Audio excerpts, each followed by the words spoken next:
see people like if they do actually. I don't know if they can talk, but I'm like gotta make sure they can't. Although that could be funny. That would be good. Can you hear me? Yep, I got you. You're good. All right, recording. hang on. Everything sounds good on the recording.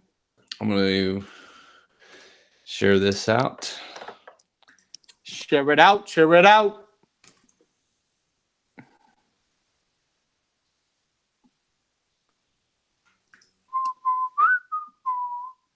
These are a few of my favorite things.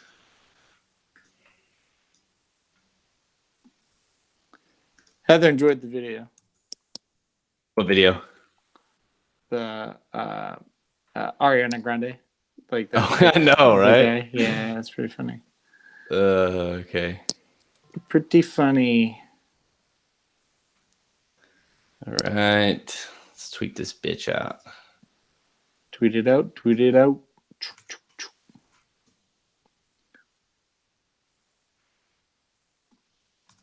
Oh, we're live.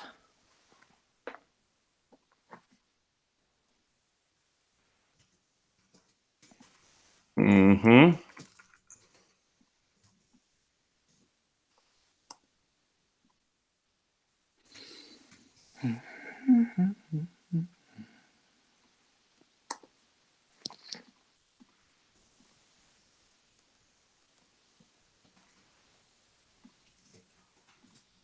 So what are we using? YouTube Live?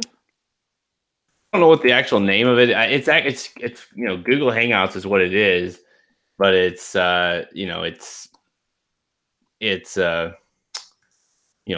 Google Chat or whatever it's called, Google Hangout. But I mean, it's through YouTube. YouTube owns it, or Google, all that together. But I think this is what they use. And then once we're done, it will be available. I think you can actually go like, I don't know, maybe like I think it sends a thing out to our subscribers. Like I think they could come log in right now and see it. Oh, cool. I think like on our page, you could go to, and see like that they're live. So yeah, we're like live right now. I think. Yep. Yeah, we're live right now. I see it. What's up? What's up, everybody? What's up, anybody listening? We're gonna get started here. We're a couple idiots who've been drinking, trying to figure out this YouTube live. All right. So we're not together, obviously. You guys have noticed that. And that's why we're trying to figure this out. So I think we have though. So we're good. So we can start this stupid show, right? Yeah, I'm tweeting it out right now to get some more people out. So old tweeter. A lot of people excited. A lot of people wanting to talk about racing right now with the Risen Star and boy, how about the El Camino Real? I mean, or Real, I guess I should say. Woo, it's a good race, right? I think we got a actual contender there. I mean, at least on the Derby Trail contender. I think so. Another Twist of Fate won that race, man. Looked really good. Paul's in a good position with that horse. Paul is on cloud 9 right now. He is pretty much very excited just to have us broadcast.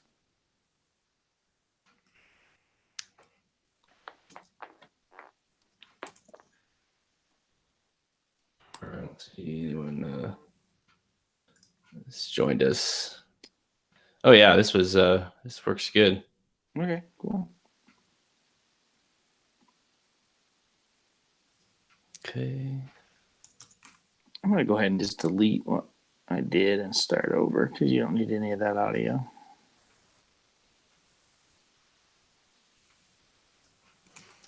All right, let's do this. All right, tell me when. I'll start recording. Oh, you're talking about, I got you. Yeah. I'll go ahead and start it now just so I have it. Send it out on YouTube. All right. I think I got that in my head now. Appreciate that. What's that? That song. These are a few of my favorite. Yeah. Yeah.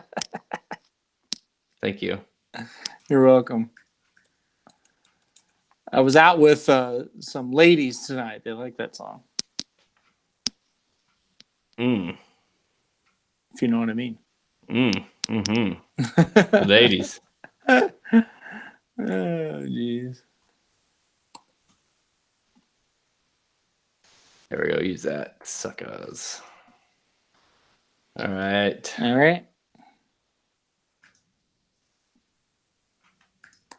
All right. Let's do this. I have no idea how to tell if people join or listen, but I think they can just I sent out a link to our actual YouTube page, and so the link for that video, so they can just log in. So cool.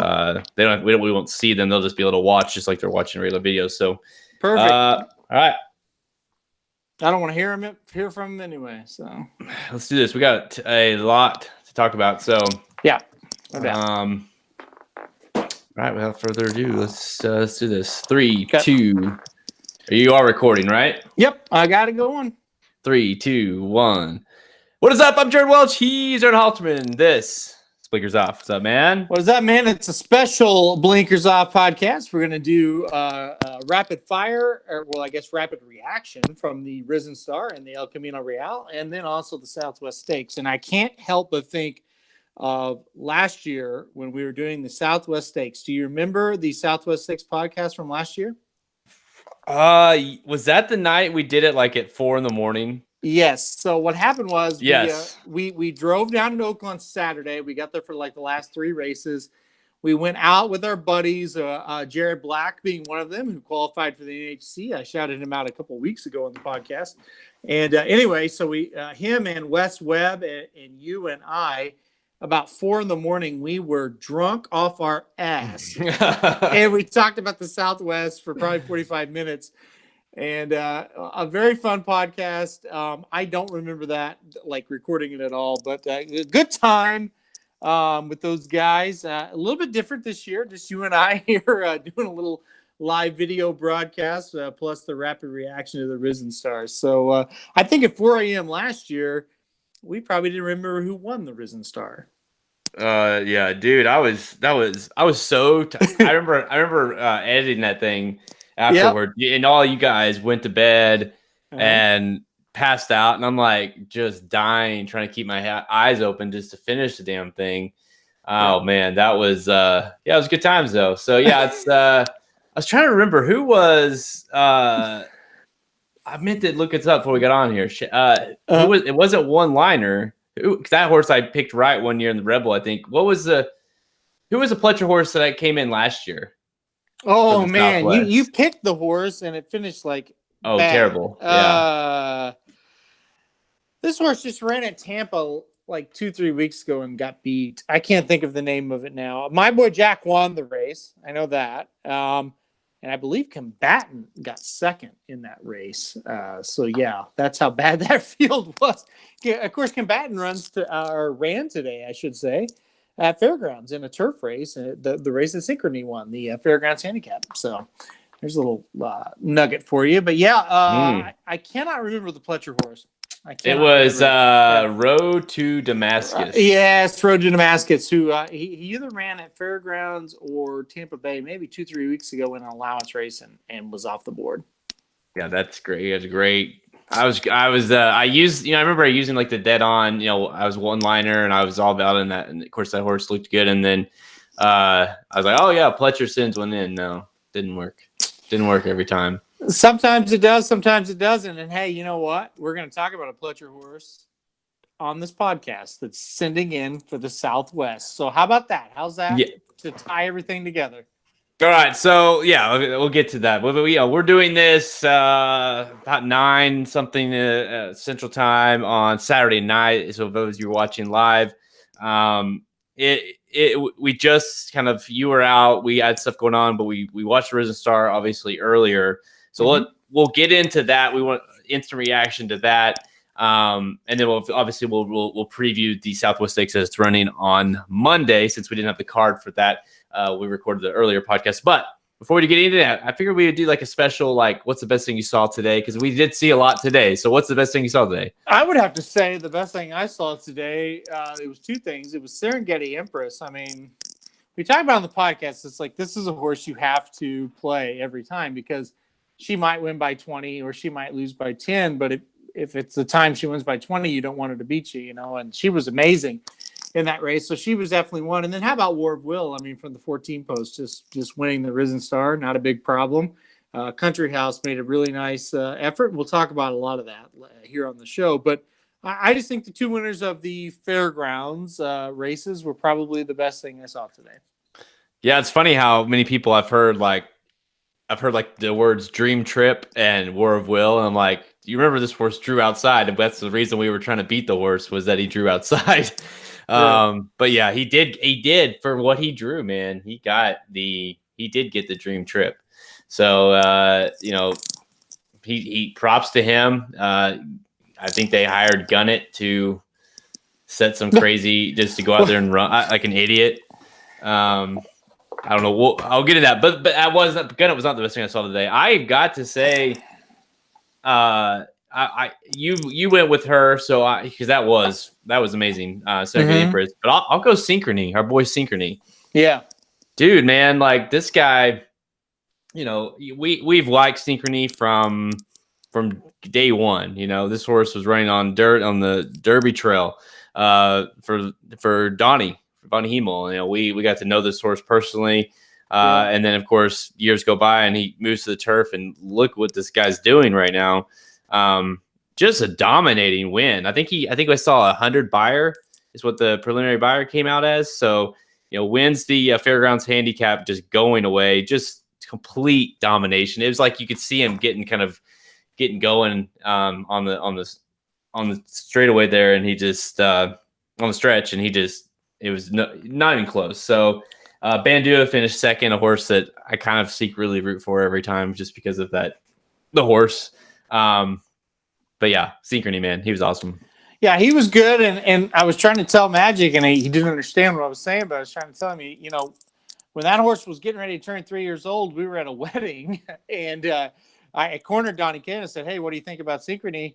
And he was like, "That horse has a huge future," and I don't think he thought it was a huge future on the turf. I think he thought he'd be a Derby horse for him, but lo and behold, bam. Unbelievable, right? I mean, just a great performance by Synchrony. I'm glad you mentioned it. That's a horse, we were around, we pet him, we were friends with him as a 3-year-old, and then he moved to Stidham, and now he's a turf horse. So anyway, just a really good performance.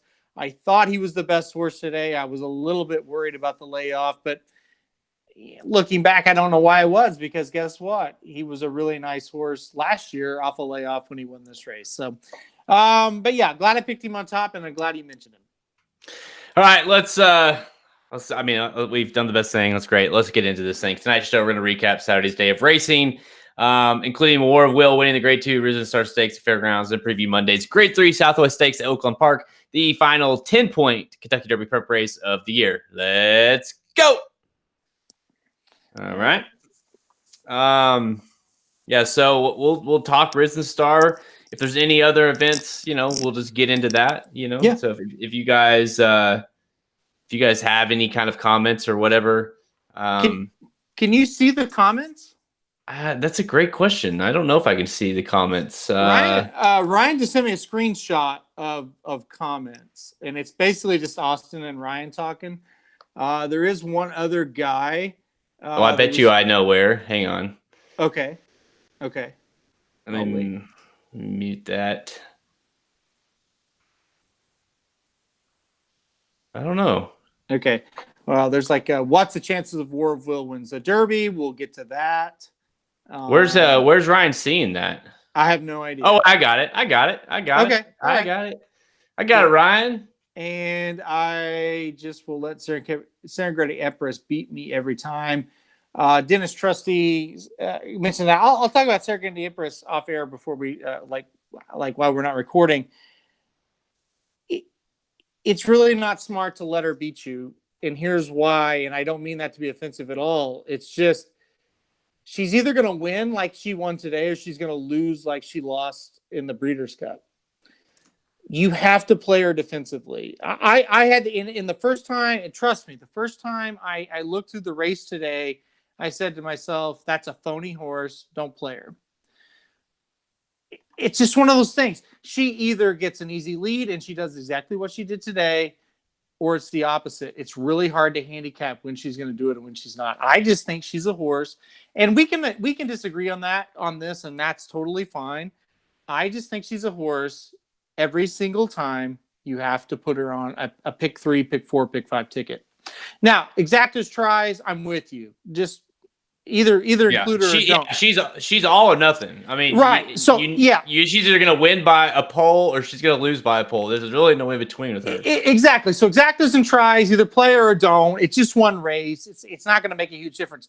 But in the pick 3s, 4s, and 5s, you're probably going to have to play her just because she's just that kind of horse. And I get it. I know you don't want to play her. I know you think she's phony. She may be. It's just safer. We hit the pick 4 and 5 today at Fairgrounds. It paid pretty decent. I did not like the horse at all. I threw her in there just because the fact that she does this kind of stuff. There's no way in the world I could have seen that kind of race coming from her, but she did. And she is a very, very frustrating horse. I agree, but yeah, I mean that's why I tweeted out right after the race. Like, has there ever been a more frustrating horse than this horse? I think what did I say? I'll give you the nut margins. Lose like her last 1, 2, 3, 4 races. Loses by 9.5, wins by 13.5, wins by 19.5, loses by 17.5, and then I don't know what the final margin was today, but it had to be like 10 or 12, right? I mean, the jockey was just looking back. I said that on the podcast as well, and it's just ridiculous. Like I don't know. It's really hard to know when she's going to pop and when she's not. But when she pops, I don't really think she can be beat. Yeah, that's the thing. When she pops, she's the best in the division. You can't run with her. I knew. Well, if you didn't have her, I knew anyone that didn't have her, and the guys in the group were against her real bad, and I knew they were in trouble when they turned for home, and you could just see. I mean, I was just barely touching her, just cruising. It's like, oh yeah, she's not going. Like, she's not giving this up, and of course, she just extended as they went down the lane. So yeah, very good for her. All right, so guys listening. Write your comments here. We're seeing those now, so we can ask away. We're going to talk Riz the Star. We're going to kick it off with that and ask away. All right, so we're actually recording the podcast as well, so that's why we're kind of so this is kind of the behind the scenes look. If you guys haven't seen this before, and so I'll edit the podcast and then send that out later on this evening, and you guys can listen to the final cut of it. So, all right, 3, 2, 1. War of Will does it again in the Grade 2 Risen Star. Earns 50 points towards the Kentucky Derby. He's in. He's got it. We said it. Winning, you're in. He's in. He already had points from LeCompte. He is officially in. He stays healthy. He's in the Kentucky Derby. And, man, I told a lot of people, I was like, man, I like the horse, but I need to see him do it again because he was pretty much like the rest of them, and then he flashed in LeCompte. If he does it again, he's legit. He's legit. He draws the 14 hole. Didn't matter. I get technically 13 hole, and gets the easy position. He breaks perfectly, stalks the pace a little bit off of Gunnet, and then it was over. I mean, Country House made a really nice run into him. The rest of them were far behind. Yeah, a very easy race, basically, is how I would describe War of Will's victory. I mean, it was just very simple for him, right? He stalked the pace, and it was over. And, there was a couple of people in our group chain text message for the racings that we talked about, or you talked about, saying War of Will has to be much, much, much the best to win this race. And I said, no, I totally disagree with that. He just has to be good enough to win from 14. And the reason why I said it is, the posts are pretty irrelevant, really. When they break, you cannot predict how wide they're going to be into the first turn. Are they going to be in a pace duel? Are they not? It's just very hard to predict that kind of stuff. War of Will actually got the perfect trip, right? Even though he's from 14, he wasn't wide. He stalked a very fast pace setter. he really got a really good trip. And part of it is really good horses make their own trips, and they make very good trips, and that's what he did. I think War of Will's a really good horse. I don't think he's going to win the Kentucky Derby. I'm not going to lie to everybody here, but I think he's a legitimate contender. Also, Country House. Let's talk about him real quick. I thought he ran about as good as he could run. I think when you turn for home and you're 5-6 behind War of Will, it's going to be very, very difficult for you to beat him. And I think that's what happened with Country House. He made up ground, though, in the stretch, and he was kind of all over the place about halfway through the stretch. He was kind of ducking in, ducking out. Yeah. But he was making up ground. He did a good job. I think it's a really good race for Country House to build off of. He went from a maiden to the Risen Star, and he got second. Nothing but positive things for me to say about Country House. I thought he ran a very good race, but the bottom line is War of Will is legit. We had a question about War of Will as far as the Kentucky Derby. Again, I will say it. He's not my pick as of now, but he's a very, very good contender for that race, and we're just going to have to see how some of these horses come back, like Improbable, like Game Winner, like Instagram. As far as the horses that have ran in 2019, I'll take War of Will. Yeah, and that's it. We're waiting. For those listening on Blinkers Off, the official Blinkers Off podcast, we are recording this live. So if you hear us break in and out with questions like Halterman just did, we are doing this on YouTube live. Try that out tonight. And so we're going to start doing this when we're not together. It's really cool. Yeah. So you guys, if you, in the future, if you are listening to this on the actual podcast, tune in YouTube Live, where you can watch the video of this. We'll have this on our YouTube channel, and link to that on this on racingnews.com and on the link to this podcast.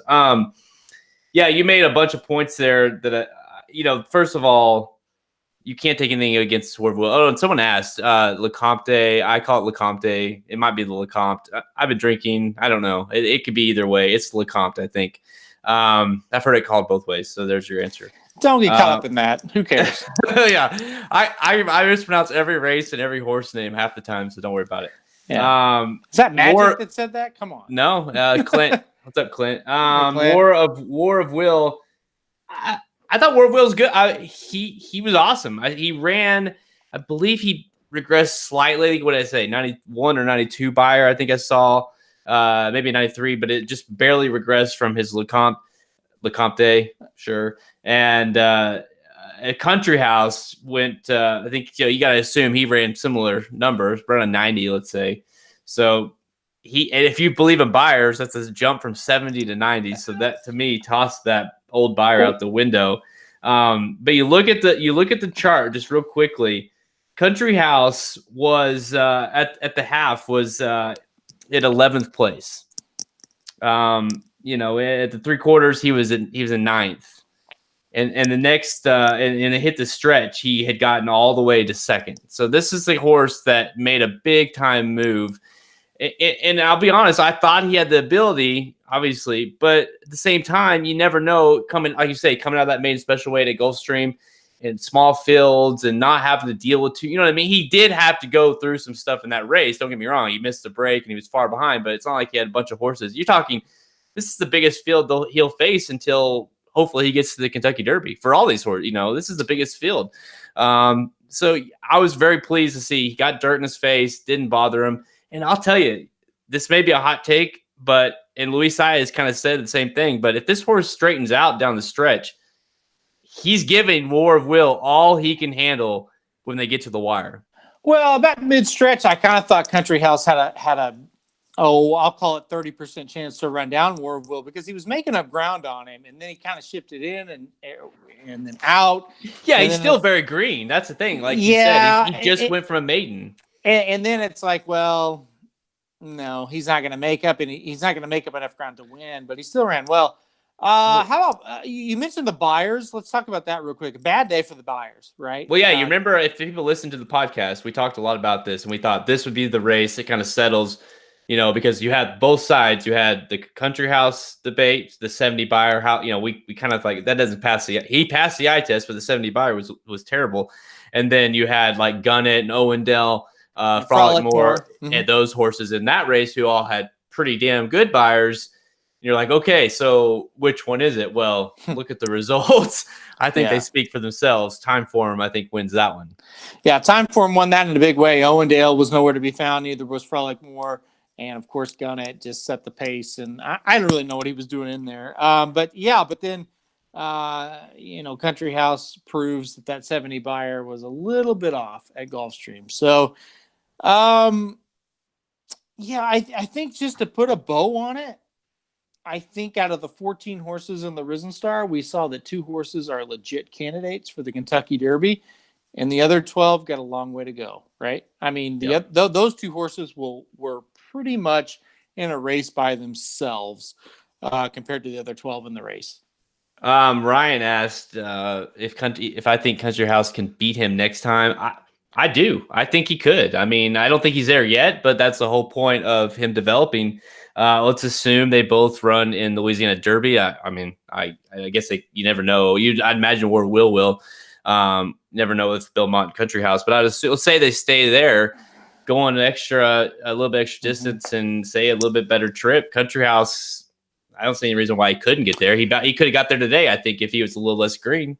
So the big problem that I saw out of this race, and I thought might be a big problem for War of Will, is I thought he would get caught up in kind of a hot pace from the outside, and it might be a little bit of a problem for him. Man, he set off of it perfect. So the big problem is I don't know if War of Will is going to get a bad trip in a race, because I think he's just a tactical horse that's going to make his own trip.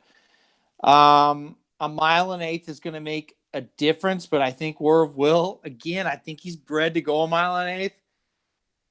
I'm not so sure. And I really like Country House, but man, I think for Country House to beat War of Will, he's going to have to be involved in a hot pace, and I don't see him getting involved in it. Okay, so you made a good point. I got to give credit to that, because good horses, and I say this all the time, good horses don't. I mean, there's always circumstances where they do. Good horses don't really get bad trips because they make their trips. If they don't get the lead, they can sit off of the lead. If they do get the lead, they can rate. Whatever the case is, good horses do that. Whereas you have just mediocre, decent horses, sometimes you're like, well, they didn't get the lead today.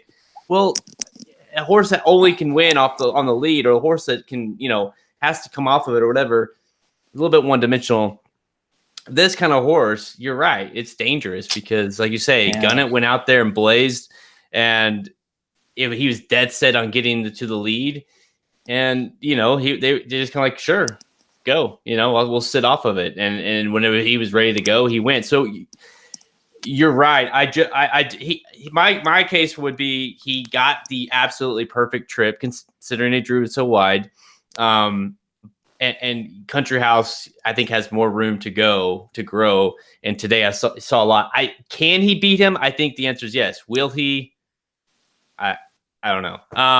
Yeah, that's probably a good way to put it. Can he? Yes. Will he? I'm not sure. Yeah. But Mott, a couple questions here. Mott, yeah, he's loaded. Because he's got, Country House looks really good, and he's like probably easily his B horse, because you still have Hidden Scroll out there, who I heard worked like a beast. So, this horse is looming for the Fountain of Youth. We'll get to that in the coming weeks, but he's loaded. And okay, this is a layup for me, because another question was, who spotted their horse in the worst way?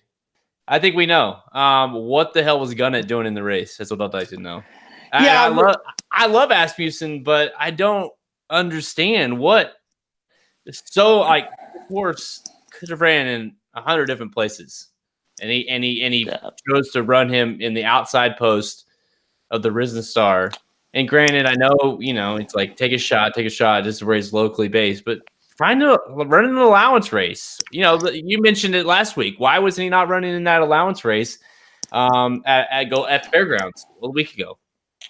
Well, I think a lot of it has to do with the owners and the fact that they paid so much money for the horse, so they're trying to get the maximum amount out of him immediately, and that's just not how it works. I don't think he was ready for this race.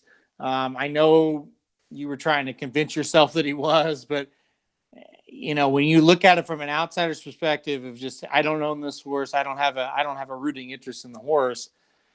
I just couldn't make an argument for him. Now, I don't really think that's the trip he needs, is just get out in front and try to take him. No, I I mean, don't either. no, I think, but I don't know if it's just, hey, we're on the outside, we just have to send and see.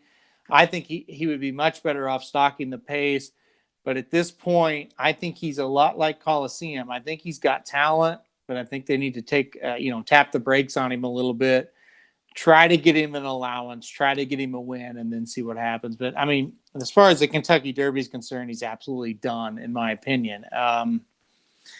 Yeah, I mean, it's one of those things, and they're both by Tappet, right? So it's just like these Tappet horses sometimes are just weird, and these two are going to be two horses. They're going to be very frustrating as we look back at this, because I do think Gunnet and Coliseum both have talent. I just don't think it's going to be right now. Yeah, clearly. I mean, that's the thing that's so frustrating with these Tappets and these two in this situation, is that, like you say, they both showed really nice performances in one way or another. They got you really excited. I mean, if you would have gone back to Gunnet when he broke his maiden in December, if you would have redrafted, if we would have redrafted after that, he would have been like top 5, top 7 pick. He looked really good. Yeah, and I texted you right after. I said, boy, you did a really good job getting that horse as early as you did. And now, I mean, you're going to have to drop him eventually. Or roll with 4. I don't know. But, yeah, he just wasn't good enough. I mean, honestly, I got to roll with 3 because Kentucky Wildcat's done, which is another just dagger in the heart today, because you saw how good Country House is, and we know, like, so the back class continues to build with Kentucky Wildcat. So yeah, I don't have him and Gunnet. I mean, at this point, I don't need I'm not going to drop anyone. I guess I should say I'm not going to claim anyone until I find someone that is worth it. I'm not just going to claim someone on flyer, because some of my other guys like Country House, great attempt, we'll get to in a second with the Southwest, and then Maximus Mischief, coming up in the wherever they're going to, Fountain Youth or Gotham, hopefully. But I have horses, so I don't really want to spend the money on a horse just for a flyer. No, you don't. So I mean, we'll see what happens with it. It's going to be, there's a long ways to go in this thing. There's going to be horses pop up that people don't realize. By the way, we have 3 Kentucky Derby prep winners who are available right now. So it's not like, everybody's taken. We got Tax, we've got Harvey Wallbanger, and we got Will Define that are all out there. So yeah, the people are like, oh gosh, this waiver wire, it's terrible. Well, not really. You got 3 prep runners. You guys just aren't claiming them. So yeah, I think people just like that idea of like finding the the horse in the weeds. Yeah, everybody's looking for Justify. Justify doesn't exist, people. That's once in a lifetime.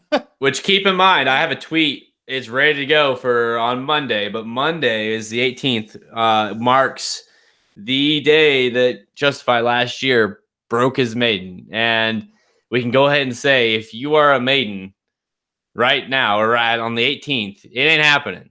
You're not making it. So, from then on, you'd only need to be looking at allowance horses and really stakes horses from then on, because it's not going to happen again this late in the game. We just got a tweet said, I'll say it, why was Gunnet in the race? And I totally agree. I have no idea. I said that to you. It's like, I don't get it. Before the race was even started, I have no idea why he was in the race. The only thing I could say of was the owners wanted to do it. Yeah, I know, and that's the thing. Like,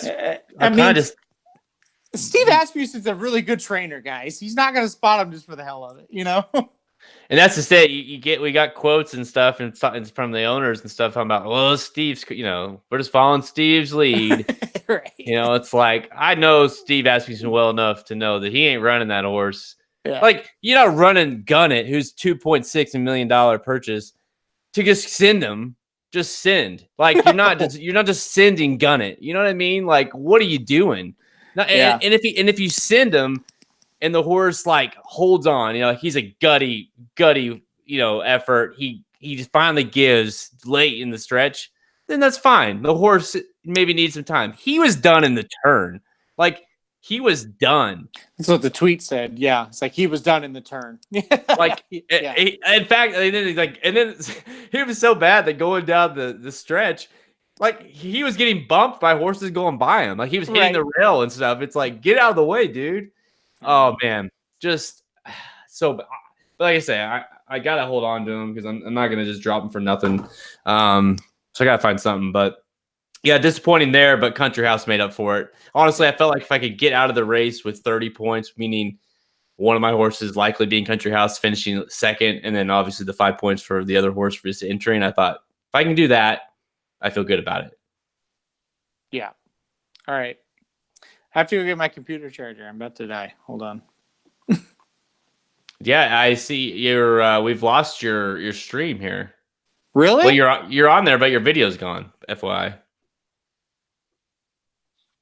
Oh, my phone is at 20%. Hold on. Uh-oh. Oh my gosh. Hold on, everybody. Well, I can edit all this out, but for our live people, let's ask some questions. You're not gunning it on Gun It, huh? Yeah, I got it. Yeah, I'm not. Gun It. It's one of those things too. I was offered. I talked to Patrick a little bit about trading Gun It for Knicks Go, and that would have probably just been a wash at this point. So that was a while back before either one of them had debuted. So yeah, I'm kind of stuck with them, unfortunately. What are you doing, dude? What do you mean? You sound like you're. No, I'm trying to. I guess because my phone's under 20%, you can't do my video anymore. That could be. Yeah, you might put a charger on that bad boy. Well, the problem is my headphones are plugged into it. Oh. So I can't do the charger. Oh. So it's a little bit of a problem. Dude, just unplug it. I mean, unplug the headphones? You gotta charge it because I mean, obviously, you gotta be able to see you. All right, hold on.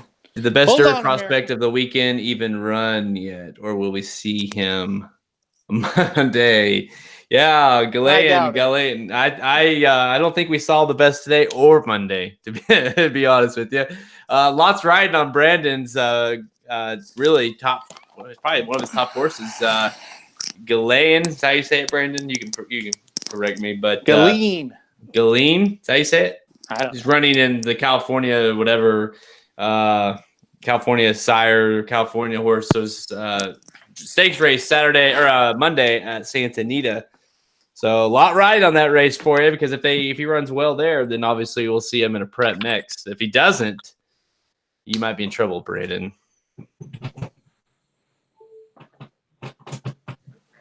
Okay. Let me plug myself in here.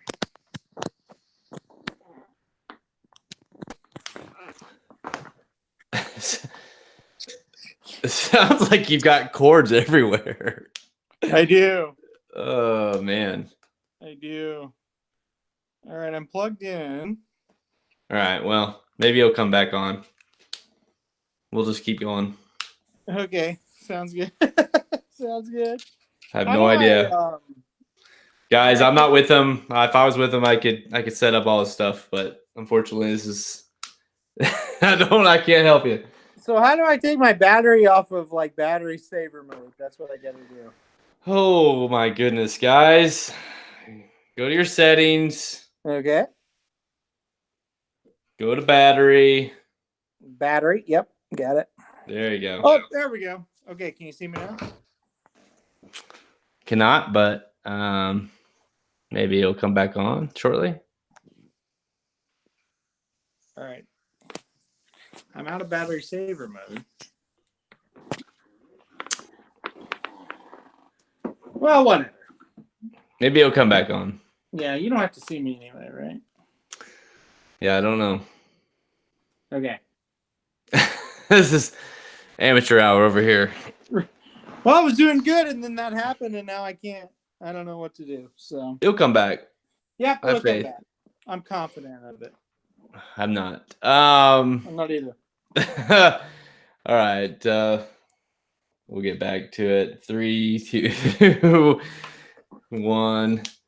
And we're back from a little technical difficulty there. But yeah, so War of Will, Country House, those are the two that you need to know moving forward. I feel like the rest of them, I think if you're owned by a fantasy owner like myself, what else you got here? Pluku Parfait. Who else? Sucks. Owendell sucks. Sucks. Laminite sucks. Mr. Money sucks. Mr. Money for a claim this week by Dan, just for this race sucks. Gunnett sucks. Yep. So yeah, you got War Will and Country House. Those are the two you want out of this race. I'd be shocked if anything came out of this race other than those two.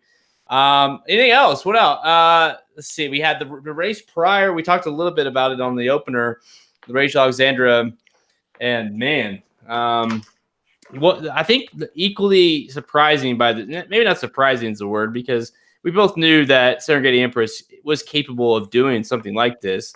But I think the biggest surprise of the race was underneath just how need supervision and Positive Spirit was last. It was just those two horses in particular. You had Serengeti Empress, Leora, Eris 2, and Street Band were your top four. Need Supervision 5th, Oxy Lady, Multobella, and Positive Spirit. So your top horses in the race just didn't do anything. Yeah, very strange race as far as that one goes. The Rachel Alexandra. I mean, we had an amazing performance from Serengeti Empress, and then we had a bunch of horses that just didn't show up at all. Right? I mean, it was ridiculous. Positive Spirit number one, but obviously need supervision. Terrible in this race after winning last time out. Just awful. I have no explanation for that one. I looked at the race and said, well, thank God I included Serengeti Empress, and let's go to the next one. Like, I have no explanation for what happened. Yeah, we talked about on the podcast, we thought, both Need Supervision and Positive Spirit were, big time prospects. And man, especially Positive Spirit. I mean, we were waiting on this horse for a while, and she did nothing. She was never in the race, nothing. So really surprised there. You got to talk about, let's talk a little bit about the El Camino. We touched on a little bit. Paul's horse, what is it called? A Twist of Fate? Is that how you say it? Another Twist of Fate. Another Twist of Fate. Man, we've been giving him shit about this horse for a while, just because it's like we didn't think much about it. But all of a sudden, this horse went from, it can run in like those small preps and can get you some underneath points. This horse looks good.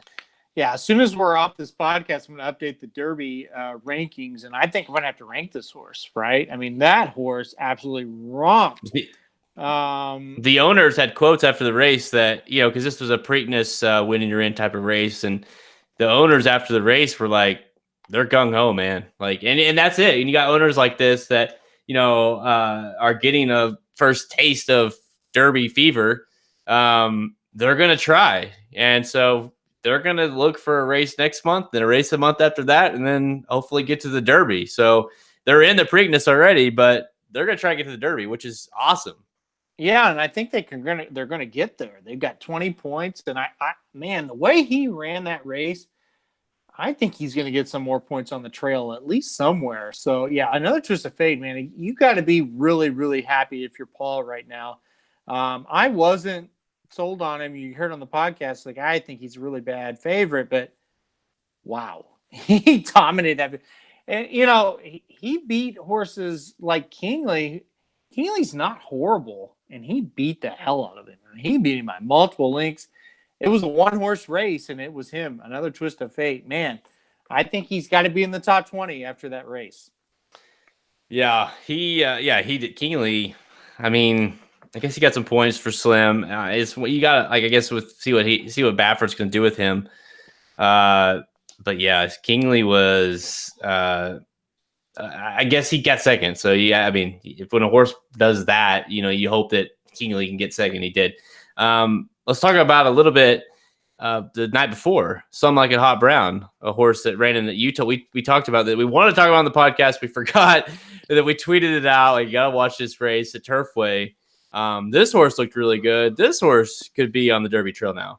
Yeah, absolutely. Their connections, or his connections, I should say, definitely want to put him on the Kentucky Derby Trail. We don't know where we'll see him next. I think the race at Turfway, the Jeff Ruby Stakes, makes sense, but at the same time, it's only 20 points to the winner. So it'll be interesting to see how they kind of spot him to get him into the Derby. Good race from him, no doubt about it. Really wasn't asked until about the last 16th of the race, and you know, I think this is a legit horse. I don't know how he'll run on the dirt. Probably not well. But I do think this is a horse we're going to be hearing a lot from as long as he stays healthy. Yeah, you and I talked a lot about it last night. I really like that horse on the turf. Like, I think that horse has a big career on the turf. Once I get to dirt, I have my reservations. But if they can stay on the synthetics, I mean, this horse can pick up some points. But yeah, I think this horse will do. It does most of his damage on the turf, but I don't know. I think it's interesting. He ran really well. You go watch that replay if you guys haven't seen that from Turfway on Friday night. Another horse that made a return, I should say, today at Santa Anita, Marley's Freedom, looks really good. Shook off the rust a little bit, so to speak. The thing that impressed me the most is Silcourt looked like she was on just a easy leads, easy fractions, and she was, I mean, just going to run away with it. And Marley's Freedom said no and ran her down. I thought that was really impressive off the layoff. Yeah, I'm real thankful because I debated on that race for like at least 45 minutes to an hour when I was making the picks. I'm real thankful I picked Marley's Freedom because she just kind of looked like the best horse in the race, but there were so many other good ones that it was really hard to determine who was going to win. And I totally agree. I was really worried about Selcourt. That horse looked like that, you know, she was going to be the winner of that race.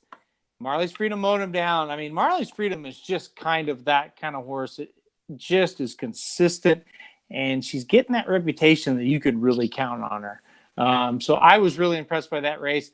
I wish that horse would have won the Breeders' Cup. I think that's the best sprinter for fillies and mares in the country.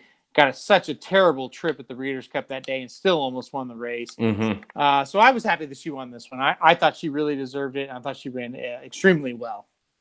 And finally, in my recap of Saturday, one of my personal favorites and personal favorite performances today, one that I almost made my best thing I saw today, was at Gulfstream Park. And that's in the Royal Delta, and Blamed won that race. And man, you and I love this horse, and you know, she went out there and just absolutely set crazy fractions, held on. This horse, she kind of does everything, right? She runs all kinds of distances. Seems like she can do well at all of them, but this distance here in particular, when she runs these 2-turn races, or I guess one turn at Gulfstream, but when she runs these mile longer races, she's so tough because she's so fast early. She just puts them away. Horses can't close on her. No, not at all. And that was really sad. I think the second quarter of the race is when she won it. You know, she kind of went out the first quarter, set fairly fast, but not extremely fast. And in the second quarter, she blazed that second quarter. I think she kind of ran him into the ground, and I felt really good when they turned for home, and you know, the jock was looking behind him because it was like, okay, she's got it. Yeah, I don't know. I think a mile is probably her best distance, right? I just think when she can go out there and run that fast early and kind of put them away, that's where she's going to be most dangerous. But I was really excited about that race too. I thought she would win it, and I'm glad that she did. Someone asked if Winx counts as today. She should. Winx can count anytime because she was awesome. Winx made 30 in a row on our Friday night. Unbelievable. Yeah, Winx is the fat filly forever. She's awesome. She just that last night was nice because there was no stress. Usually, like, her races, anytime it's a tradition when she starts to run, gets so nervous, and especially now. It's just like with Zenyatta when she was getting towards the end of her career, and you knew when it was going to end. you wanted her to end perfect. So every race, the longer it went, you got more and more nervous, and that's the way it's starting to get with Winx. But this one was no stress. I mean, she cruised, and you could just tell like she's absolutely loaded, and she breezed by him. So yeah, Winx was awesome. Yeah, oh yeah, Winx. I mean, what more can you really say about that horse? 30 wins in a row. Come on. I mean, that's just amazing. Usually you get a little bit nervous when you watch Winx, but not last night. That you knew all along she was going to win that one. She was well within range. So, yeah, impressive for Winx. It's just like a tradition now. Winx is running today. We'll stay up. It's either Friday or Saturday night. You stay up 11, 12, 1 o'clock, depending on where she's running in Australia. And it's just a lot of fun to watch her run. I mean, we are very, very lucky to see a horse like this. A lot of people on Twitter after the race is like, well, it gets kind of boring. No, sure doesn't. It sure doesn't get boring. I love it every time. Every single time. And it's like Twitter erupts every single time. It's like all your friends, everyone that's in racing that stays up to watch her run. Doesn't matter. Yeah, so it's going to be sad when she's done. But okay, so crazy Friday, Saturday, busy day. War of Will, Country House. Those are two from the Derby preps from today. And then obviously another Twist of Fate. That's a horse that you're definitely, those three. Kingley for Slim is going to be on the, he's serviceable maybe down the road. We'll see where Baffert wants to enter him. But those three in particular were the highlights of today from an awesome Saturday. Let's get to the Southwest. All right. We're going to talk Southwest Stakes on Monday. If you guys want to stay or have any questions, maybe Halterman's camera will start. Are you sure there's not like a setting or something on there that you're like your camera's turned off? No. So what happened was when it got to hey, your phone's at 20%, I hit low battery mode and I shouldn't have, and that's what put my camera. Oh. And now and when I hit low battery mode, it said camera disabled, and so now even though I have it out, it's still disabled for some reason. So, gotcha. Sorry. You could try to get off and come back on if you wanted to, or we can just keep doing it this way. Yeah, I'd be fine. Nobody wants to see me anyway. They know what it looks like. Right. As long as they can hear me. I love how the Magic Mike team is debating on how many points they got for having starters. All right, yeah. So the Magic Mike team does not have any idea how the point system works, so that's great. They were at 28. They had 2 points, or they had two horses running in a race where if you start in the race, you get 5 points, and they both didn't hit the board, so that'd be 10. 28, negative 28 plus 10 equals minus 18. But they wanted minus 17. Okay, get them closer. Right. Get them closer to 0. I have no idea why they wanted 6 points from Blue Q Parfait, but okay. For any of y'all that are listening or watching, we're talking about our fantasy league. So if you don't follow that, go to racingdudes.com. You can just search fantasy, and you can see kind of an update on what's going on with those in the league. And we all have 5 Kentucky Derby, Triple Crown hopefuls in our stables, and so that kind of gets everyone kind of talking shit about it. So right. All right, let's get to the Southwest. All right, Southwest. I'm going, by the way. I decided to go. Did you? Yep. Are you just winging it yourself or what? Couldn't resist. Yep, I'm driving down tomorrow. Tomorrow or Sunday or Monday? Tomorrow. Oh, wow. As of now. Who are you going to stay with? I don't know. Maybe sleep in the car in the parking lot. What? I don't know. Right now.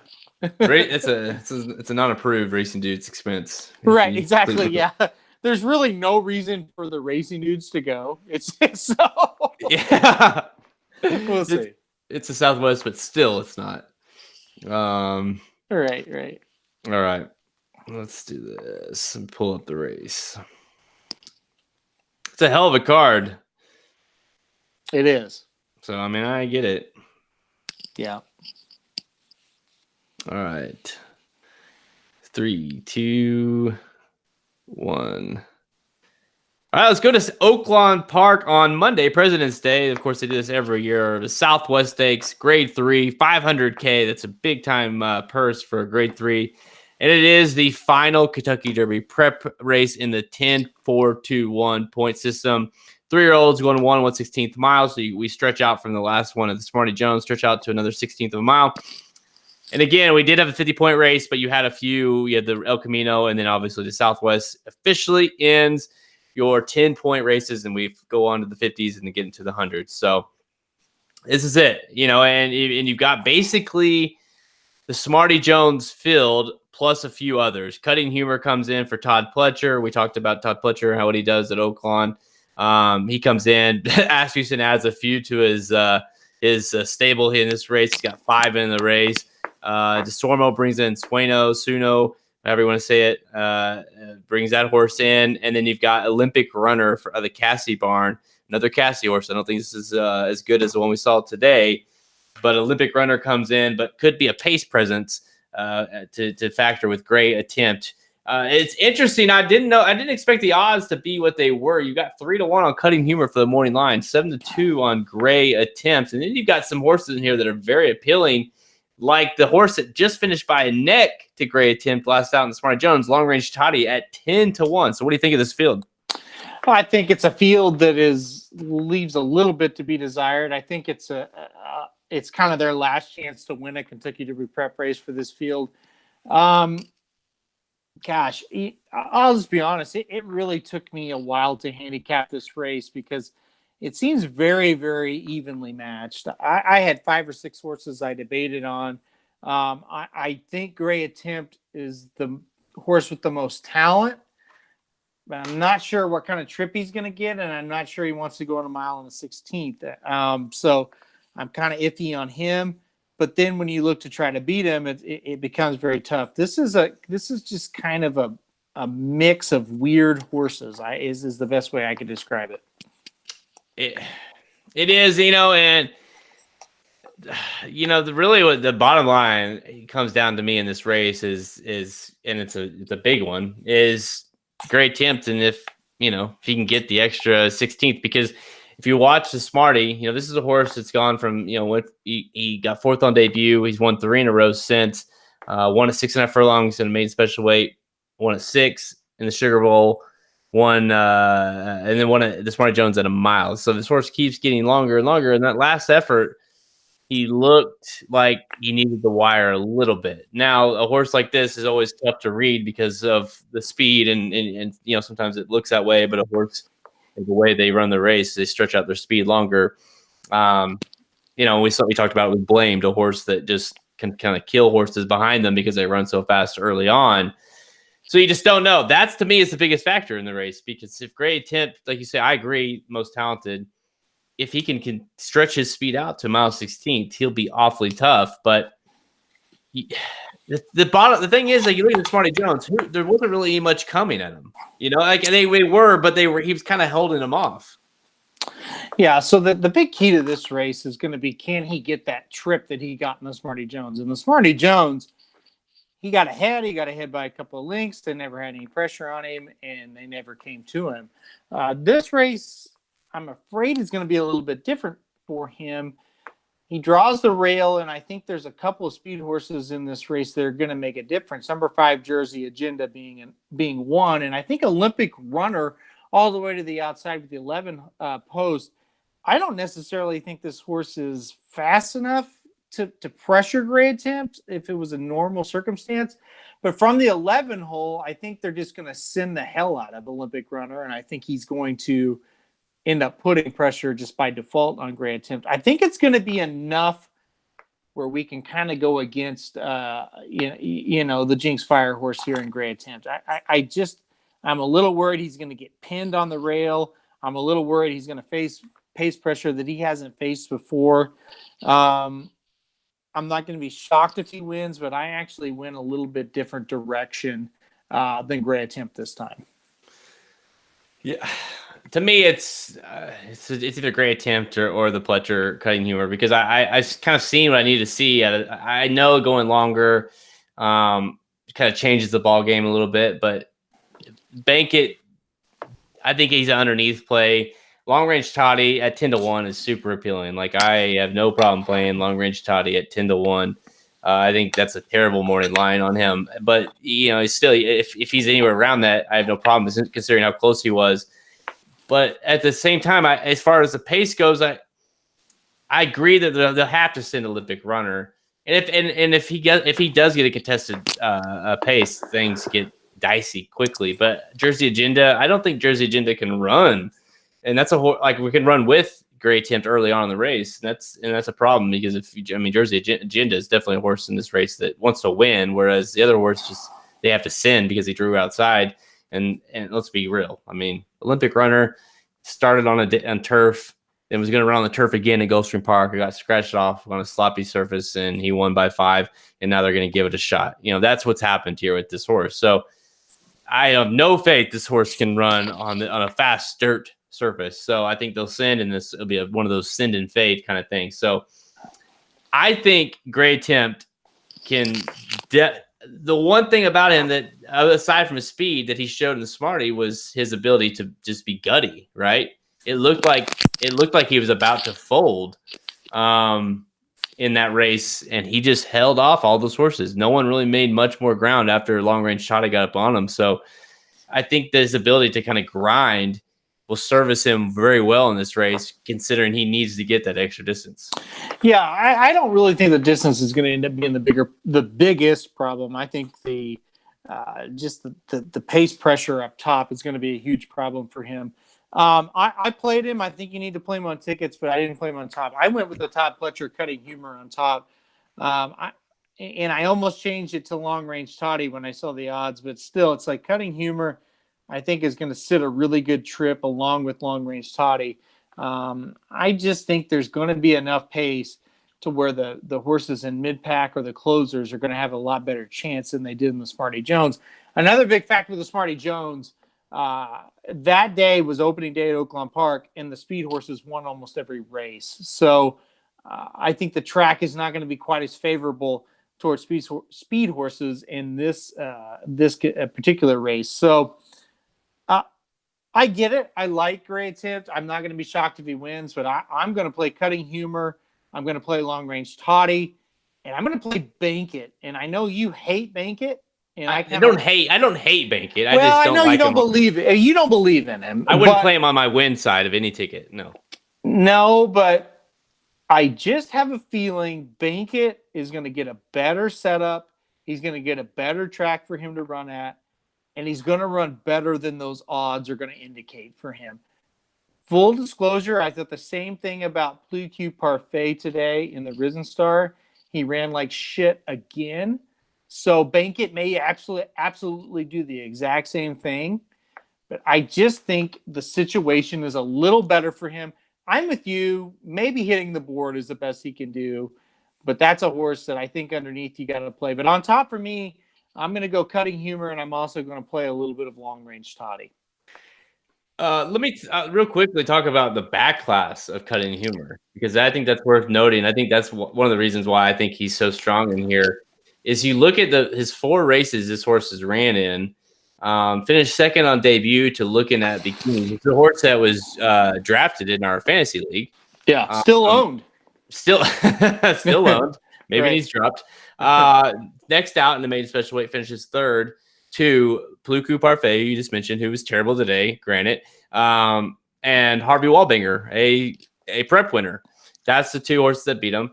Next out, he wins in the maiden special weight at Gulfstream Park West. And then last out, finishes second to Bourbon War, who is a highly regarded up-and-coming horse that I think, what is he making his next start at the Fountain of Youth?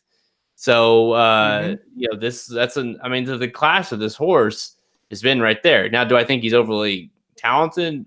No, not really. I don't think Pletcher's just dying to find any good horse at this point. But I think the back class alone makes him super interesting, especially if he's going to be able to sit off a little bit of a pace from Gray Attempt. If he can't get the distance, I look for Cutting Humor to kind of pick up the pieces. But I know I'm biased. I have Gray Attempt on my fantasy team.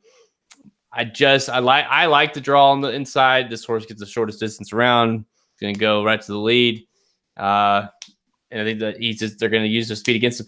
I do think that, you look at the weight. This horse is a stakes winner, has to carry the heavy weight in the group. So that's definitely not, in a field that looks seemingly even, that's not something, that is boding well for you. There's a lot up against this horse, I guess you should see. But let me ask you, if this horse wins, if Great Attempt bucks what you think, he wins, do you, and I know the answer, but I'm going to ask for the fans.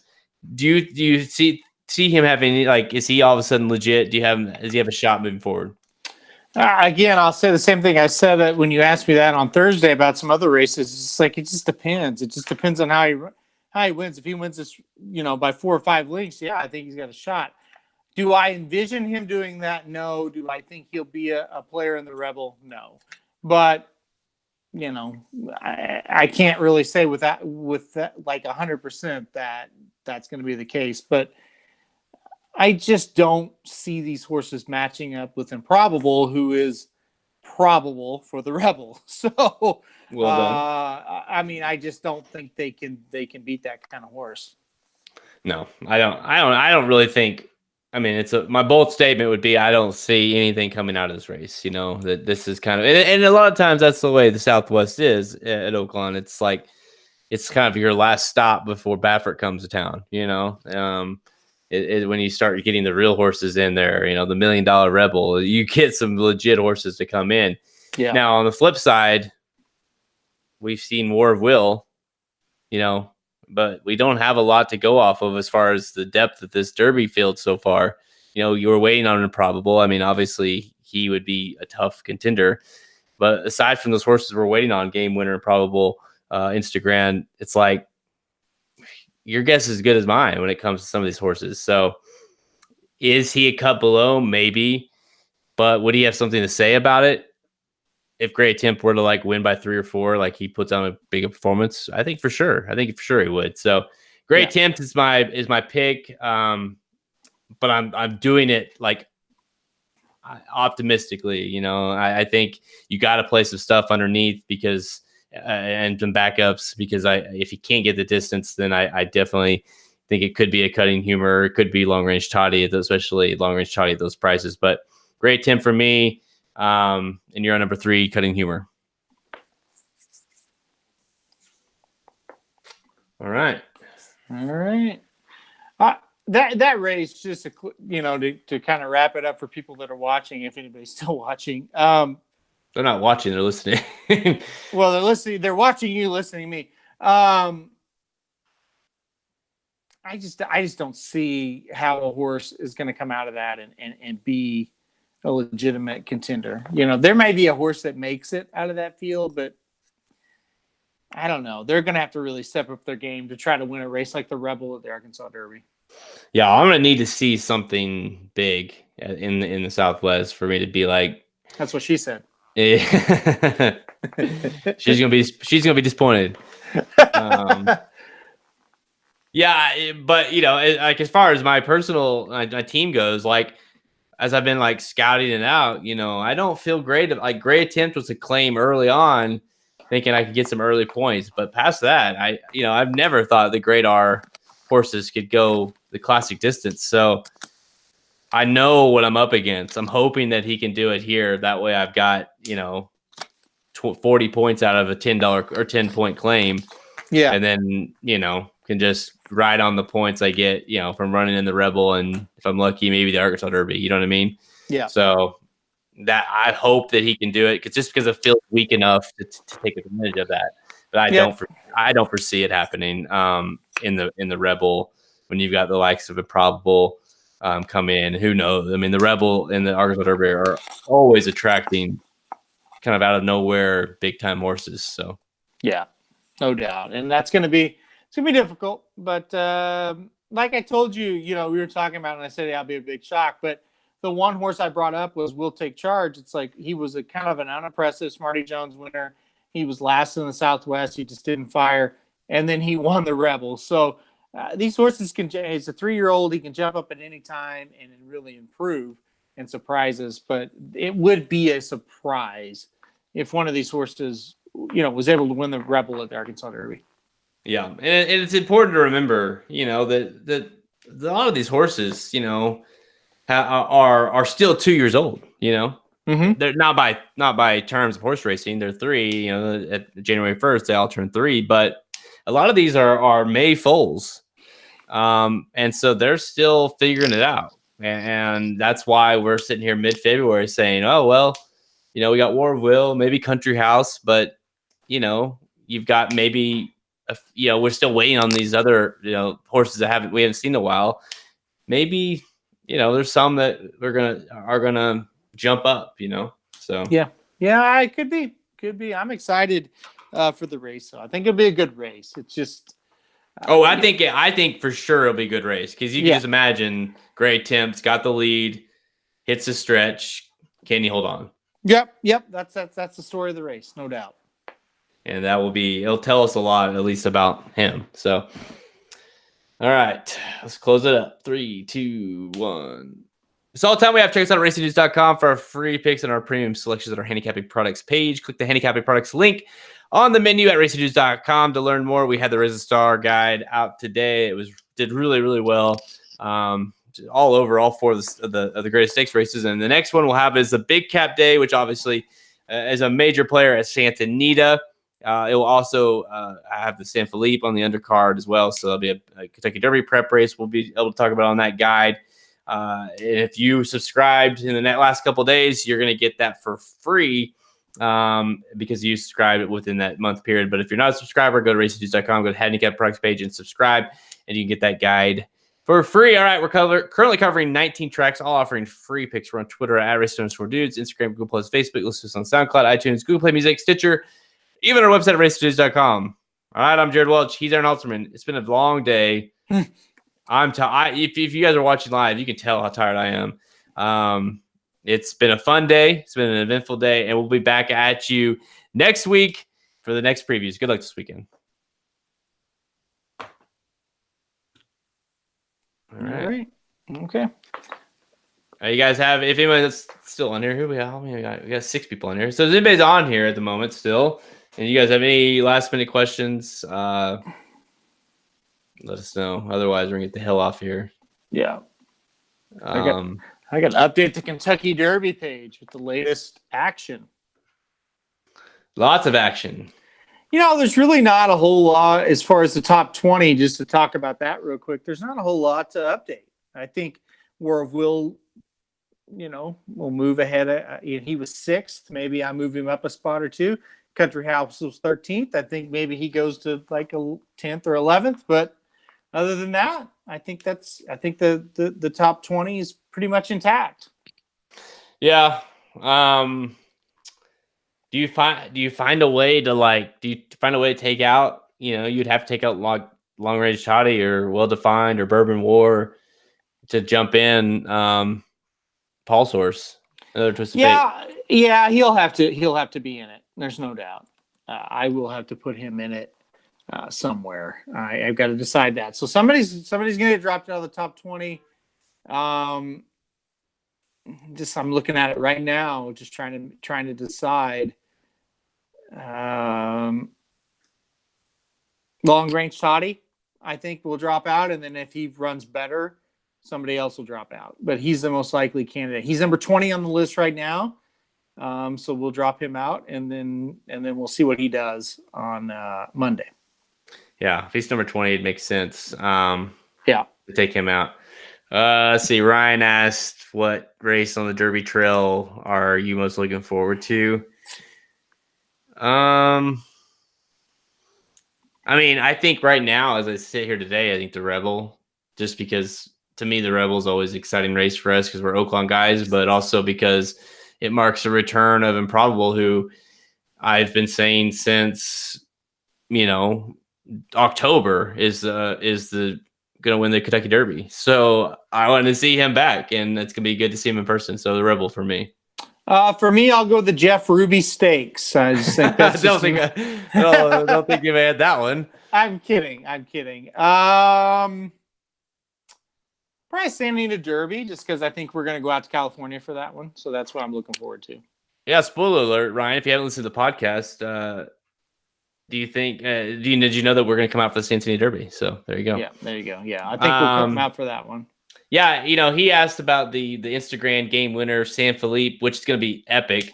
But can it really match, the Bolt versus McKenzie one from last year? Yeah, I don't know. That's a good question. I think it's going to live up to the hype pretty highly, though. Instagram, I think everybody's just kind of on pins and needles to say, okay, he's back. What is he? He's this, he's that, and now we can kind of move on. I'm not completely sold. I mean, he's going to have to go 2 turns for the first time. He's going to have to race for the first time as a 3-year-old. He hasn't raced since August, so a lot of questions about Instagram. Obviously, very, very talented, though. Yeah. I think, to me, he's obviously the biggest wild card we have right now because we haven't seen him in so long. Someone said the Bluegrass because it's it's one of those that it feels like, it's in Kentucky. It feels like the Derby's almost, it's almost there. Yeah. I love the Bluegrass. I don't like the Bluegrass from a standpoint. It doesn't produce, I guess it sometimes produces some, it doesn't produce a lot of Derby winners, but I always like the Bluegrass lately. Okay. Yeah. Mm-hmm. I always like it though. I always get excited about the Bluegrass. I do too. It's just a fun race. I mean, Keeneland in general it's just kind of fun. The Keeneland's back, and I think he made whoever commented made a really good point. It's Kentucky. It's a bluegrass state. I just think it just gets everybody really fired up for it. And you're right. Lately, it hasn't been that great as far as the Kentucky Derby, but it is an exciting race, no question. I love it. So people know that if you guys are going to any of these events, then hit us up. We'll be at the Rebel. What would you say? The Rebel, the Florida Derby, the Santa Anita Derby, and the Arkansas Derby. Correct. So those will be the preps that we'll be at. And then obviously I won't be at the Kentucky Derby. You'll be at the Kentucky Derby, maybe the Preakness, for sure, the Belmont. So if y'all go into those, hit us up. Let's see what else we got. Some questions. Yeah, we'll be able to see your horse, Brandon, win. Well, he might run in the undercard of the Santa Anita Derby, a claiming event. Who's that?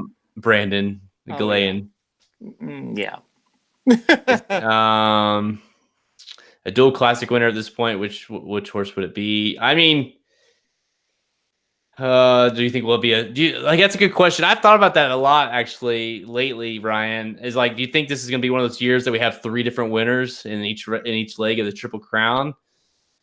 What's the question? Well, Ryan asked kind of 2 questions. 1, do you think it's a dual classic winner at this point? And 2, do you think it'll be 3 different winners this year? Yes, I do. And as of right now, I do. I don't see a horse that's just standing out to me. So yeah, I think we're going to have 3 different winners this year. Yeah, I definitely I feel that. I mean, it's hard. It's easy to say that now because it's February. I think so. I would have said that last year too, though, and then we didn't know Justify existed yet. But yeah, I mean, we were at Oaklawn Park this time last year when Justify happened. So I'll never ever forget. Now, especially now, obviously, what he's done. But we were at the Southwest. You talked about the story where we were up late and stuff. And we did the podcast 4 a.m. We had a big day, long day. That was the day that Justify broke his maiden. And we were just busy. We didn't need to see it. And we, of course, long day. We pass out. The next morning, we're you or someone's text us is dude, have you seen this horse Justify that broke his maiden at Santa Anita yesterday? And we're oh, let's look at, we looked at it, and I'll never forget that moment. Did you see this horse? Oh my gosh, yes. And so he instantly became one of the top claims a couple weeks later between him and Magnum Moon. But it wasn't over yet, because he still had to run that allowance later that next month. And we just gotten home from, I think, what was it, the Florida Derby? We just gotten home from because we were dumbasses. And we could have waited. We could have pushed our flight like another. No, no, It no. It was was a San San Felipe. Felipe. San San Felipe. Felipe Yeah. because he ran. He ran at Santa Anita. Yeah. The next day. The Yep. next day, he literally like we were in the air while he's running or while he's at the track. So we definitely missed that one. But yeah, so I'll never forget when he broke his maiden. That was awesome. Yeah, it was. I remember Jake Van Ort came up to us like an hour or two after, and he goes, "Make sure to watch the Baffert horse." And we didn't. We didn't listen. We were like, "Yeah, we're going out drinking. We're gonna do this. We're gonna do that." And then like said, the next day we tuned in and we're like, "Whoa, he was right. That's a really good horse." Yeah. Yeah, that was the rest is history, I guess. Right. Someone asked if the Derby was, let's say, tomorrow afternoon. Who would you pick? Hidden Scroll would be my pick. Horse that's won one race, has ran once, and it was a maiden race. Yep. In the slot. So right. Well, I said it at the Breeders' Cup that if it was the next day, it would be game winner. If it was the actual Derby, I would say improbable. I mean, I would say game winner now, assuming he's like, it's hard to say because he's obviously been off, you know what I mean? But assuming he's like he was, then I would say game winner. But I mean, Hidden Scroll, that's just he's not, I mean, it's him and Omaha Beach for me, those two, like where they both ran really nice races.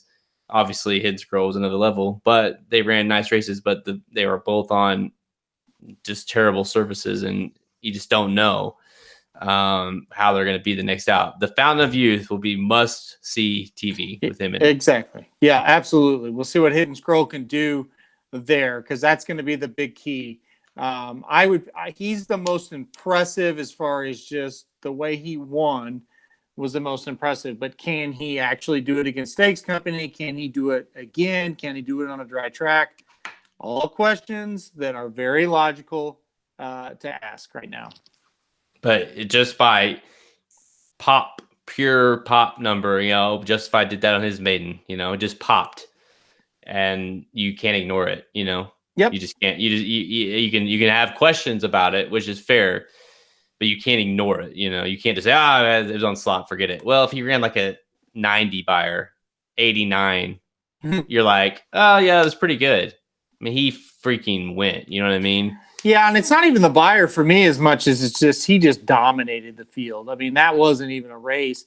And that was a field we talked about because it was Pegasus Day. We talked about it a lot. It's like, man, this is a good field. This is a good field. We said it over and over and over, and then he just killed that field, like just dominated it. Mm-hmm. Yeah.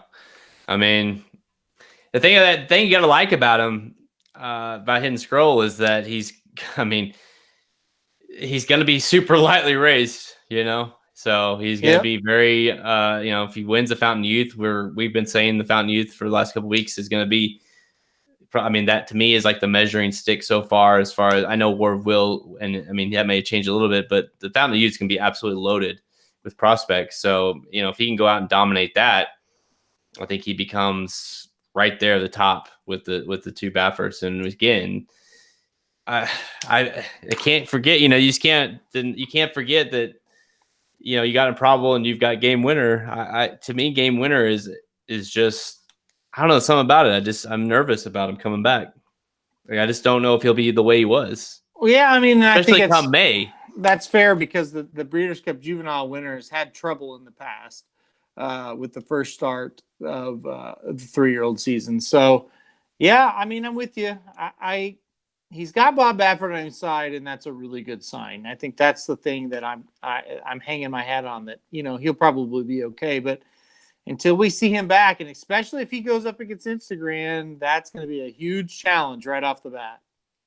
Yeah, for both of them. Yeah. Well, yeah. No doubt for both of them. That's a good point as well. That's a crazy way to look at it, because neither one of them, we just haven't seen them. No. When I don't have it. Like, when was the actual date that Instagram ran? Was it like August? Yeah, it was the middle of August. I can't think. It was either like the 13th, 14th, 12th, somewhere around in there. I was actually at Del Mar, that race, if you remember. Yeah, I do. Yeah, Magic and I were there. You're talking like half a year. Yeah, so it's been a long time, and he was absolutely awesome that day. There's no way around it. He was really really good, but that's a long time, and now you got to go long, as in 2 turns for the first time. Yeah, yeah, that's boy, I yeah, that's know. tough. I know. Yep. He's golly at that. When he won that race, I was like, that horse is gonna win the Kentucky Derby. Me And then too. Me too. Yeah. No, we all were like, "Oh my gosh, this is unbelievable. This horse is incredible. He's a freak." But then we never saw him again. So it's hard. It's hard for me to still be like that excited to that level. But at the same time, I'm not dumb. Like he's obviously a very nice horse. um, so Brandon asks, could a trainer win 2 legs of the Triple Crown this year with 2 different horses, or even all 3? I don't know about all 3. I suppose it could happen with, there are a few horses out there, a few trainers out there that got a couple different decent prospects. Bill Mott, Bob Baffert. But yeah. I guess Bob Baffert would be the most likely to do it with, because he's got not just 2 big ones, but I mean, he's got your horse, Mucho Gusto. Mm-hmm. He's got a few kind of, Desmond, I guess Roadster, if you want to count him.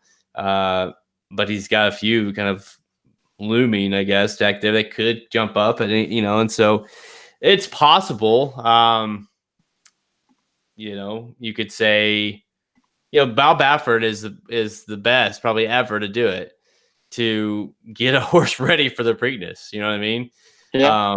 Especially when they didn't run in the Derby. He can do it both ways. But when they don't run the Derby, it's like he can get one ready to pop there. And if they do run the Derby and they lose even, he'll get one to pop there. So you could have a case where Game Winner wins the Derby and Improbable wins the Preakness or something like that. So, I mean, that could be possible. Yeah, I wouldn't put it past Bob Baffert or Bill Mott, either one. You know, is it likely? I'm not real sure, but yeah, I mean, it can happen. There's no question. Yeah, would I be shocked if Bob Baffert didn't hit the board in any of the 3 races? At this point, I would be shocked. Yes. Yeah, I would be absolutely shocked if Bob Baffert didn't hit the board in all 3 of the Triple Crown races. That would be shocking to me. Can I ask a better question real quick? Yeah.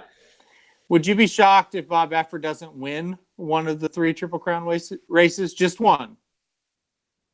I mean, right now, yes. But if you ask me later, no. I mean, because again, it's just we don't know yet. You know what I mean? Like, yeah. I think that Improbable could do it, and I think Game Winner is still good enough. Yeah. But there's so many question marks. You were talking about the big 3, and I said this to you guys the other day. Like, we're talking about these big 3 horses: Instagram, Game Winner, and Improbable, and they haven't ran in the combined like 10 months or something. Like, yep. You just can't know for sure. So I guess it's not out of the realm to say he wouldn't win one of them, for sure. Yep. Yeah. I think I would be pretty surprised if he doesn't win one of them. Yeah, at this point, see, and that's just it. We're talking about the different legs. Like, not to harp on my gunnet, but it's like, why wouldn't you? I know they want to win the Derby. Everyone wants to win the Derby, but it's like, take your time with the horse, go to the allowance, get the horse some confidence.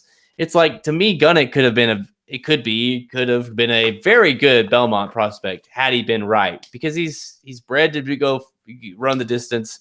But he just is so immature right now. It's like, that's just it. Like, now all of a sudden the horse is going to be off of everything. So yeah. that's kind of the game you play this time of the year with trying to get that Derby fever. You can sometimes ruin horses. It's probably better to know now than wait, I guess.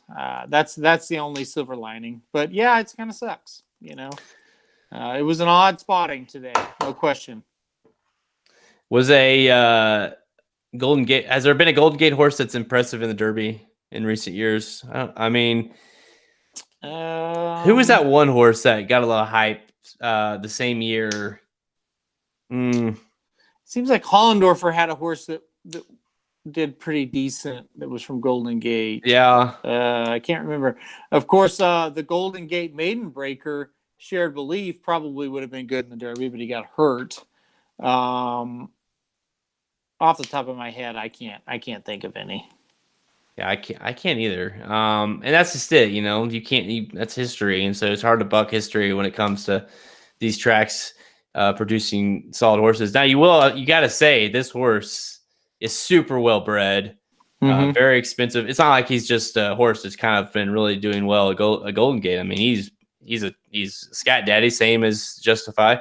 Um, Really a high purchase price. You could tell they thought a lot of this horse from the start. Just happened to been running there. So you could argue, I guess, that this horse could still run well other places. So, Yeah, I mean he's going to be interesting going forward. There's no doubt. no, Ryan, I do not. I thought through a while there could be a filly in here just because we've been waiting for the horse to kind of peak, or pop up, but I don't. Ryan asked if there's a filly. No, That would be interested on the Derby Trail. Once no. Bellafina did what she did last week, I that closed the book for me on the fillies. I don't think that. I think the filly division is very. We're still waiting for Jaywalk. Jaywalk could be the super class of them all. But I still don't think the filly division, the Oaks division, is. I think it's all over the place right now. Yeah, no. There's not going to be any fillies in the Derby, and if they do enter one, they're not going to have a lot of success. Yeah, no. Yeah, and Dennis, you make a good comment or a good point about how with Justify they made sure to run an allowance after that maiden. Baffert had it was all laid out and it went flawlessly. And it's a good point when, like, say for instance, Gunnett loses that allowance race, right? If Justify lost that allowance race, he wouldn't have been in the San Diego Derby. No, and he shouldn't have been. No, it wouldn't have made zero sense. Just like Gunnett, like if you lose, and it wasn't like he got beat by nose; he lost decisively. It's like that was an error by everyone involved to run him in this race. Where like with Justify, and that was a risk I knew I was taking when I claimed him as a maiden winner. Because if he run, that allowance race was scarier than any of them. Because if he doesn't win, and then the San Diego Derby is scarier than that because he had 0 points. He had to win. Right. Second place would have got him in, I guess, but he had to win. We knew Baffert, like it was one of those cases that Baffert knew or thought he knew what he had. And if he doesn't win in any of those races, he's not moving forward. Nope. Yep. And that's what makes him special. He didn't have any hiccups along the way, or like you said, he's gone.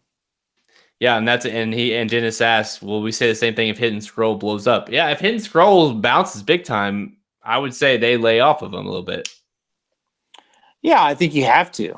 And that's the deal. Hidden Scroll, that's my pick right now, but at the same time, he's one toe stub is how I would describe it. One little toe stub away right from not running in the Kentucky Derby. I remember when Justify was at this point last year, I was like, I think he's going to win the Preakness, but I'm not really sure about the Derby. And then he ran in the Santa Anita Derby, and I said, they're not gonna beat him. So yeah, I mean, we'll see. The Fountain of Youth is going to be a super good test for Hidden Scroll. Oh yeah, I mean that's what I say. It's must-watch TV because there's so many storylines. Aside from just being a good field, there's all these horses. And I've always said like pretty much from now, like mid-February to let's just say for this purpose, let's say Risen Star to Rebel. Mm-hmm. That's the time frame when you start to figure out, and you not even figure out, you start to know, right? Mm-hmm. What these horses are, who they, if they're going to move on, if they're not, that's you like Fountain of Youth. If he doesn't win or doesn't run well, then it's not, just like with Justify last year in that allowance, that fell in that time frame. If he doesn't win, then you're not going to force the issue. There's plenty of big races left after the Triple Crown, so you wait. Yep. No, you said it just right. And that's the thing. There's so many big races, and don't push a horse. And I guarantee you, Bill Mott is not going to push a horse. So there's a lot to unfold and a lot to prove for that horse. Yeah, and that's a really good point that people need to remember when they're handicapping and thinking these things through is that, you got to know who the trainer is, right? Mm-hmm. If it's Bill Mott, like you said, like a toe stub, it's literally a toe stub away. He's just not going to run the horse if he doesn't feel like it. Whereas some trainers, maybe they are new, this is one of their first horses they've had this far in the series or whatnot, and they just want to get there. They're going to run the horse. Bob Baffert maybe in a situation where he's got several options. He's not going to force a horse to go when he's got three others that are going to get there. Right. And so you got to kind of know who you're dealing with. So every horse is a little different. No doubt. There's no doubt. But I think Hidden Scroll, if he can do well in the Fountain of Youth, you better look out for this horse. He's going to be awfully tough. If Hidden Scroll does what you think he does in the Fountain of Youth, and say Improbable returns from the Rebel and does what I think he can do, would you still say Hidden Scroll? Oh, tough. No, I'd probably go back to Improbable. I don't know. It's a tough question, though, right? It is, but I think the Bob Baffert factor is going to be a big thing. But I just want to see what Improbable is going to do in 2019. How good is that horse now that we're into the 3-year-old season? I never get too high on a horse until I see him as a 3-year-old. Yeah. Oh yeah, I know. I mean, especially it's just, whenever you have a horse that, like even with McKenzie, it feels like you had to wait, like you just didn't know what he was, and then he showed it, but then of course, he got hurt. But so again, that you just never know how they're gonna not only just return, but how are they gonna, stay healthy for the next 3 months, 2.5 months, Right. So Yep. that's a whole other thing, and it never. Something that I always look at is when it comes to like a horse like Global Campaign, for instance, for B Money's team, it's like, well, why did he wait so long to start? And that it was the same thing with Justify. It's like, what took so long to get him here? So where are those issues? And I think we end up seeing those issues. Thankfully, it happened after he won the Triple Crown. But you start, you never know when those issues might arise. So when a horse hasn't started and waited to start as a 3-year-old, that wasn't ideal. They didn't shoot for that. So what was that reason? And will it come back to bite him? Right. All right. It's been good. This is fun. That's why I like doing these, because it's after the podcast. Yeah, no, I agree. I like it. We're gonna keep doing these when we'll do them when we're together too. We'll just record. We'll have less audio issues. So and maybe I'll have a video. So yeah, we'll be together. So but when we're not, we'll do it this way, and hopefully you will have a video. So yeah. When you get your computer here, your IT guy, aka me, will fix it for you and make sure you got it all set up. Sounds good. I appreciate that. All right. Yeah. Thanks everyone for tuning in. And I know it's late. We're tired. Everyone's tired. And we can check out the website. We'll have it. This is the time of the year. If you're new to us or new to the pod or whatever, this is the time of the year that we're hitting our stride. I mean, we've got a team of guys that focus on the Derby preps, the up into the Derby. We, pace and out, all that kind of stuff. Tons of content coming out. So if you're new to us, make sure you check out raceaduce.com and stay up to date with everything, as long as our podcast, our premium picks, our free picks, our articles, you name it. We got it all. We got it all covered. Magic is slaving away right now. I think he's finishing up all the recaps from today. So go over to raceaduce.com, check out the replays and the race recaps for those. Thanks everyone for tuning in, and we'll talk next week.